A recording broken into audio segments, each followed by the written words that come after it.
നമസ്കാരം. വാഴക്കാട് ഗ്രാമപഞ്ചായത്ത് അനധികൃത കയ്യേറ്റങ്ങൾ ഒഴിപ്പിക്കൽ വ്യാപകമായി തുടരുകയാണ്. ദിവസങ്ങളായി ഉദ്യോഗസ്ഥർ അതിന് പിന്നാലെയാണ്. വാഴക്കാട് എടവണ്ണപ്പാറ ഊർക്കടവ് പ്രദേശങ്ങളിലെ മിക്ക കടക്കാരും ഇറക്കി കെട്ടിയത് സ്വയം ഒഴിവാക്കി തുടങ്ങി. എന്നാൽ ഇന്നലെ ഊർക്കടവിൽ ഒരു കടയുടമ കട പൊളിക്കില്ല എന്ന നിർബന്ധം പിടിച്ചതോടെ ശക്തമായ ഭാഷയിൽ അതിനെ നേരിടുകയും ആ കടയുടെ ഇറക്കി കെട്ടിയ ഭാഗം പൊളിച്ചു നീക്കുകയും ചെയ്തു. കൃത്യമായ മുന്നൊരുക്കത്തോടുകൂടി ഗ്രാമപഞ്ചായത്ത് ഈ ഒരു ടീം വർക്കിലൂടെ ഇറക്കിക്കെട്ടിയ കടകൾ, അതോടൊപ്പം സ്ഥാപനങ്ങൾ, മറ്റു ഭാഗങ്ങളെല്ലാം ഒഴിപ്പിച്ചു തുടങ്ങുകയാണ്. രാഷ്ട്രീയ പാർട്ടി ചിഹ്നങ്ങൾ, ബോർഡുകൾ, അതോടൊപ്പം തന്നെ അനധികൃത ബസ് സ്റ്റോപ്പുകളടക്കം വായനശാലകളടക്കം നീക്കം ചെയ്തുകൊണ്ടാണ് അനധികൃത കയ്യേറ്റങ്ങളെ ഒഴിപ്പിച്ചെടുക്കുന്നത്. ഇപ്പോൾ വാഴക്കാട് പഞ്ചായത്തിൻ്റെ ഈ ഒരു നീക്കത്തെ എത്രമാത്രം ആളുകളുടെ ഒരു സഹകരണം ഇപ്പോൾ ഉണ്ടായിക്കൊണ്ടിരിക്കുന്നുണ്ട്? വളരെ സ്റ്റാർട്ടിങ്ങിൽ ഞങ്ങൾക്കൊരു ഉള്ളിൽ തന്നെ നമ്മളൊരു പ്രവൃത്തി ചെയ്യുമ്പോഴും പൊതുജനങ്ങളുടെ ആവശ്യമാണെങ്കിൽ അവരെത്രമാത്രം സ്വീകരിക്കുന്നുള്ളൊരു പേടി നമുക്കുണ്ടായിരുന്നു. എന്താണ് ഇതിൻ്റെ ആവശ്യം അവർക്ക് അറിയുമെന്ന്. പക്ഷെ നമ്മൾ പുറത്തെത്തി നോക്കുമ്പോഴാണ് ശരിക്കും അറിയാൻ സാധിക്കുന്നത്.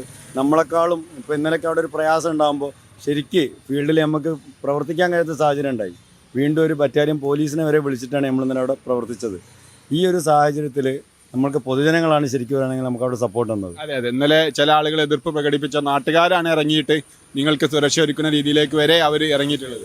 അപ്പോൾ അതിൽ ഭയങ്കര സന്തോഷമുണ്ട്. എന്താണെങ്കിൽ ഇത് എന്തിനു വേണ്ടിയിട്ടാണോ പഞ്ചായത്ത് ഭരണസമിതി അല്ലെങ്കിൽ കോടതിൻ്റെ കാര്യങ്ങൾ നടത്താൻ വേണ്ടി ഒരുങ്ങി പുറപ്പെട്ടത്, അതിന് വേണ്ടിയിട്ടുള്ള ഒരു യഥാർത്ഥ പിക്ചർ ജനങ്ങൾക്ക് മനസ്സിലായി എന്നുള്ളതിൽ വളരെ ഒരു ചാരിതാർത്ഥ്യമുണ്ട്. നിലവിലിപ്പോൾ നടപടിക്രമങ്ങളൊക്കെ ഏകദേശം എങ്ങനെയായി? മാർക്കിടൽ, അതോടൊപ്പം നോട്ടീസ് കൊടുക്കൽ, പൊളിച്ചു മാറ്റലൊക്കെ ഒരു നടപടിക്രമങ്ങളൊക്കെ എത്രമാത്രം മുന്നോട്ട് പോയിട്ടുണ്ട്? ഇതിനെപ്പറ്റി പറയാൻ നമുക്കറിയാമല്ലോ, ഒരു പഞ്ചായത്ത് എന്ന് പറയുമ്പോൾ പരിമിതമായ സ്റ്റാഫുകൾ മാത്രമേ ഉള്ളൂ. അതുപോലെ തന്നെ ക്ലീൻ ഷോട്ട്, അതേപോലെ തന്നെ നമ്മുടെ ഈ ഒരു പരിപാടിയായിട്ട് നമുക്ക് എന്താണ് ഓഫീസ് ടൈമിൻ്റെ ഉള്ളിലും നമ്മൾ അധികം സമയം ഇപ്പോൾ ഫീൽഡിൽ വരേണ്ട ഒരു സാഹചര്യം വരുന്നുണ്ട്. ഈ ഒരു സാഹചര്യത്തിൽ ഒന്നാം ഘട്ട നോട്ടീസുകൾ കൊടുത്തിട്ടുള്ള ചില ഭാഗങ്ങളുണ്ട്, മാർക്കിങ് നടത്തിക്കൊണ്ടിരിക്കുന്ന ചില ഭാഗങ്ങളുണ്ട്, രണ്ടാം ഘട്ട നോട്ടീസ് കൊടുത്തിട്ടുണ്ട്. ഇങ്ങനെയൊക്കെ ആണെങ്കിൽ ജനങ്ങളുടെ പ്രയാസങ്ങൾ മനസ്സിലാവുന്ന സാഹചര്യത്തിൽ ആ പറഞ്ഞ കൃത്യ ദിവസത്തിനൊന്നും ഞങ്ങൾക്ക് എത്താനും കഴിയുന്നില്ല, ഞങ്ങൾ എത്തുന്നുമില്ല. ശരിക്കും 1/7 കൊടുത്ത സ്ഥലത്താണ്, 9/6 ആദ്യം നോട്ടീസ് കൊടുത്ത സ്ഥലത്താണ് രണ്ടാമത് നമ്മൾ 1/7 നോട്ടീസ് കൊടുക്കുന്നത്. ആ 1/7 നോട്ടീസ് കൊടുത്ത സ്ഥലത്താണ് അന്തിമമായിട്ട് നമ്മൾ 3 ദിവസം കഴിഞ്ഞാൽ പൊളിക്കേണ്ട സ്ഥലത്ത് 21-ാം തീയതി ആയിട്ടുള്ള ഇന്നലെ പോയിട്ട് നമ്മൾ പൊളിച്ചിരിക്കുന്നത്. 20 ദിവസങ്ങൾക്ക് ശേഷമാണ് ശരിക്കും നടത്തുന്നത്. അപ്പോൾ എന്താ അവർ തന്നെ അവരവരുടെ സാധനങ്ങൾ ചെയ്യുമ്പോൾ നഷ്ടങ്ങൾ വരാതെയും പ്രയാസങ്ങൾ കൂടാതെ അവർക്ക് അവരുടെ സാധനങ്ങൾ എടുത്തു മാറ്റാൻ കഴിയുന്നുള്ളതാണ്. അപ്പോൾ അതാണ് ശരിക്കും ഭരണസമിതിൻ്റെ ഒരു സംഭവം. അവരെ കണ്ട ഒരു പീപ്പിൾസ് ക്യാമ്പയിൻ എന്നുള്ള രീതിയിൽ അവനവൻ്റെ കാര്യങ്ങൾ അവനവൻ തന്നെ ചെയ്ത് മാറ്റുക. പക്ഷെ എങ്കിൽ പോലും നമുക്ക് നിർബന്ധിതമായിട്ട് ഇവരുടെ ചില നിസ്സഹകരണം കൊണ്ടിട്ട് നിർബന്ധിതമായിട്ട് നമുക്ക് പോലീസ് ഫോഴ്സിനെ അടക്കം ഉൾപ്പെടുത്തിക്കൊണ്ട് വരുന്ന സാഹചര്യം ഉണ്ടാകുന്നതിൽ വിഷമമുണ്ട്. അതെ, തീർച്ചയായിട്ടും. ഇപ്പോൾ ഒരു 100 കടകൾ മാറ്റുന്ന സമയത്ത് ആകെ ഒരു കടക്കാർ മാത്രമല്ലേ എതിർപ്പ് ഉന്നയിച്ചിട്ടുള്ളൂ? ഇല്ല, ശരിക്കും പറഞ്ഞാൽ അദ്ദേഹം ആണെങ്കിൽ പോലും ഒരു 3 ദിവസം പോലും നമ്മളവിടെ പോകുമ്പോൾ ഒരു എതിർപ്പ് അദ്ദേഹം പറഞ്ഞിട്ടില്ല. അതിലാണ് നമുക്ക് പ്രയാസം. അദ്ദേഹം പറഞ്ഞത് കടക്കാരൻ ഒഴിഞ്ഞു പോകുന്നില്ല എന്നായിരുന്നു. ഈ രീതിയിൽ അങ്ങനെ വന്നപ്പോഴാണ് ശരിക്കും നമ്മൾ ഒന്നാമതായിട്ടുള്ള കൊടുത്ത് പഞ്ചായത്തിൽ ആദ്യമായിട്ട് അനധികൃത കെട്ടിടത്തിൻ്റെ നോട്ടീസ് കൊടുത്ത ഒന്നാമത്തെ അതവിടെയാണ്.